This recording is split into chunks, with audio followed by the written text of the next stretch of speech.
Hello and welcome to the Room Now coverage of ACR 2021, the ACR Convergence. My name is Mrinalini and I'm an academic rheumatology trainee from Liverpool in the UK.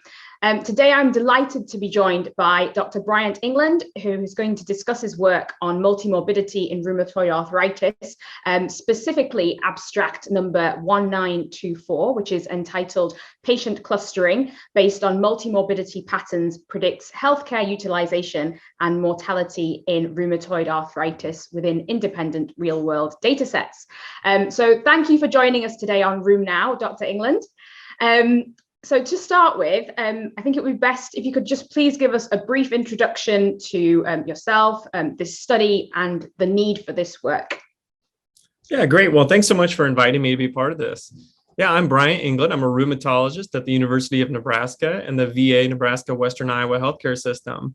And, one of my big interests, both clinically and as a researcher, is, understanding this uniqueness about our patients, that beyond their rheumatoid arthritis, there are many other chronic diseases that may be affecting, my patients, and I'm certain are affecting your patients as well.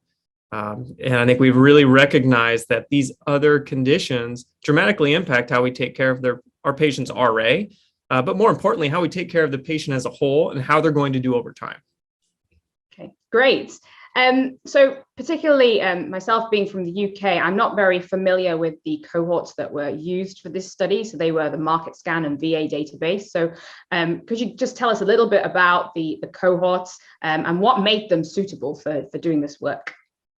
Yeah, absolutely. So when we designed this study, we wanted to make sure that it was maximally generalizable. And so we used two very different, populations and sources of data. So the market scan data set is a commercial claims data set. So these are generally people who are employed and getting their health insurance through their employer. And this cohort is pretty typical of the US population and of most RA cohorts, and that's a female predominant RA cohort. The second data set we used was the Veterans Health Administration. So this is a government provided health insurance and medical care for prior, active military members. And so this, reflecting the US military population is a much more male predominant cohort. So over 90% male is the typical veterans, demographics. Fine. Okay, great. And so then following on from that, how did you determine or estimate the burden of comorbidities in patients within these cohorts? I know it varies quite a lot how well these things are recorded within data sets. So was this information readily available to you and well recorded?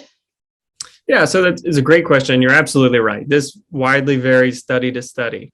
And there's not really consensus. I think we have to, acknowledge that there's not consensus on the best way to assess these other chronic conditions. So both of these, had administrative data at the core of them. And, that has strengths and limitations. The strength is that, all of the medical care that these patients are receiving, they're going to be having billing diagnoses, placed at each of these health encounters. And so we were able to capture all of those in both of these cohorts. So we feel like we had a pretty robust capture of these conditions. Now, for transparency, the opposite of that is the limitation. And the limitation is that sometimes the billing code that's dropped at a visit is not necessarily exactly what the diagnosis is. We may learn things over time.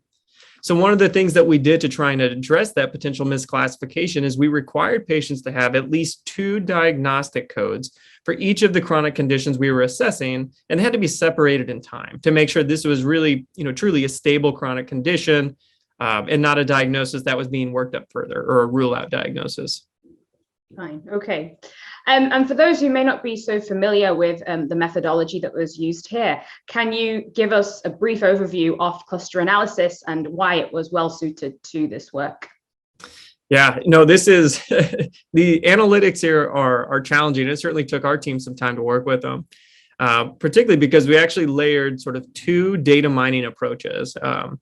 So the first data mining approach that we did was some work we actually presented last year. So we assessed, 42 different chronic conditions. And the challenge becomes, what are these unique patterns within those different chronic conditions? And so the first thing we did is a factor analysis. And the goal of that is to say, We understand there are 42 conditions, but within these conditions, a lot of them are going to be related to one another.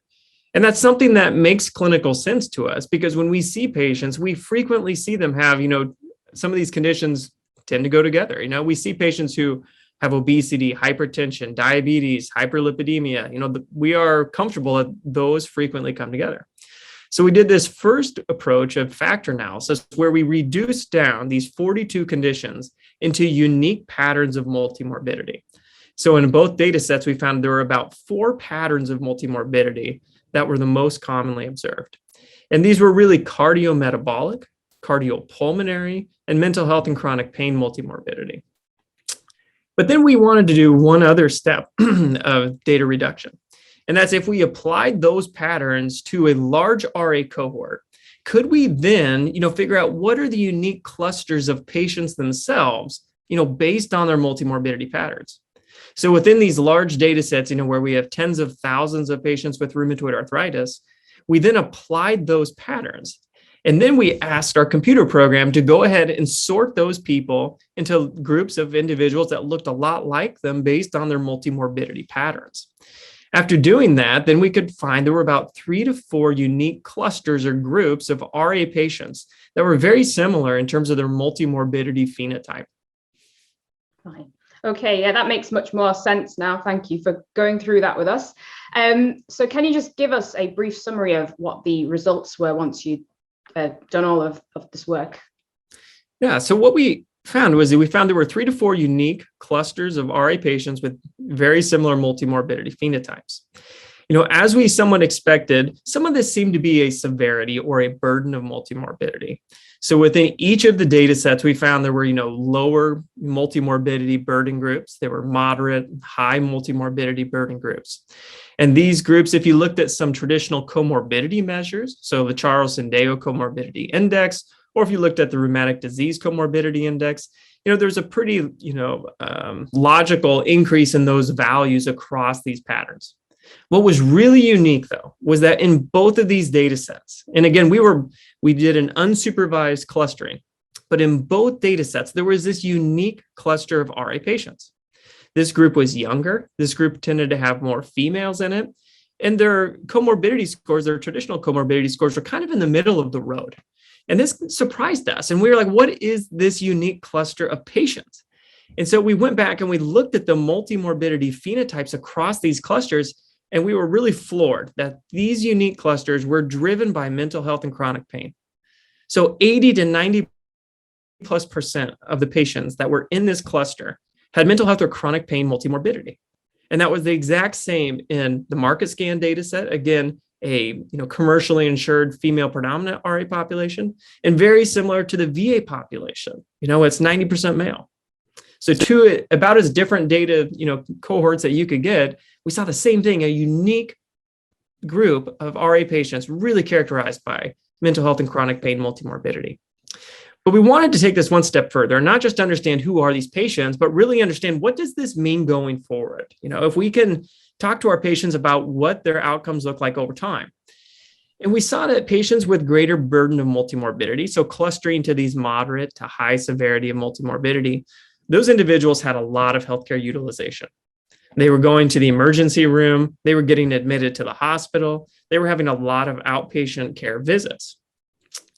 But also that unique group of mental health and chronic pain, not only did they have a higher tendency to use the outpatient visits, emergency room, inpatient care setting, they had the highest. So even compared to the high burden of multimorbidity cluster, those in the mental health and chronic pain group were using more healthcare than those. But it's not just about healthcare utilization, it's also about what their lifespan looks like. And so within the VA, we were able to look at what their risk of death was based on which cluster of multimorbidity they fell in. And we saw some tendency that those with moderate to severe multimorbidity had a higher risk of death, although some of that was explained by other potential confounders. But again, what was really unique was that mental health and chronic pain cluster tended to have a little better survival, crude survival. But once we accounted for them being a younger population and some of their other potential confounders, that mental health and chronic pain cluster had the highest risk of death. So about a 10% increased risk of death if you fell in that mental health and chronic pain cluster.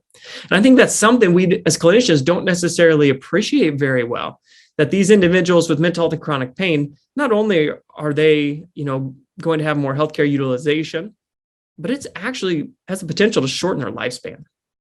Yeah, no, absolutely. I think that's what drew me to this work when I read the abstract initially, that I don't think mental health and chronic pain, even though we've got an increasing body of evidence that's showing us that these are so highly prevalent in our RA population, we just don't have, for whatever reason, we just don't assess, and then we don't subsequently manage it in maybe the correct ways or as we should.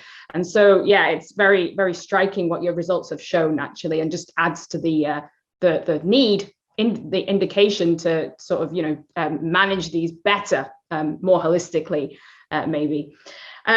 So I guess coming off the top of that, what are the implications, would you say, for clinical practice? Yeah, so I think, this really further shows us that, multimorbidity is a topic where we need more evidence, right? I mean, the challenge is that we don't have good guidance, right? We know these things are out there, but what are the, how does that change how we practice as rheumatologists? How does this change what therapies we use? How does this change what care we give these patients? And that evidence really is lacking. And so we're stuck in a little bit of this conundrum where we know it's a problem. We can all see it right in front of us, but we don't have great guidance. So I think the first issue is just there needs to be much more research into this, comparative effectiveness studies, or really closely evaluating therapies and management strategies in patients who have a high burden of multimorbidity or different patterns of multimorbidity.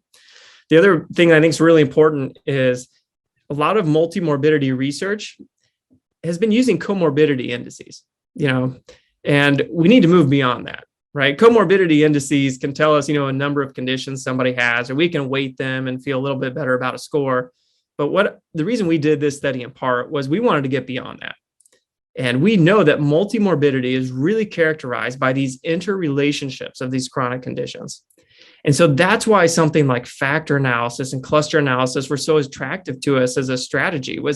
That's the point of these analyses, is they understand and they capture the interrelatedness of these other conditions. And so I really want to see, more work. We have future studies planned, but I want to see other people as well, within their data sets doing similar approaches.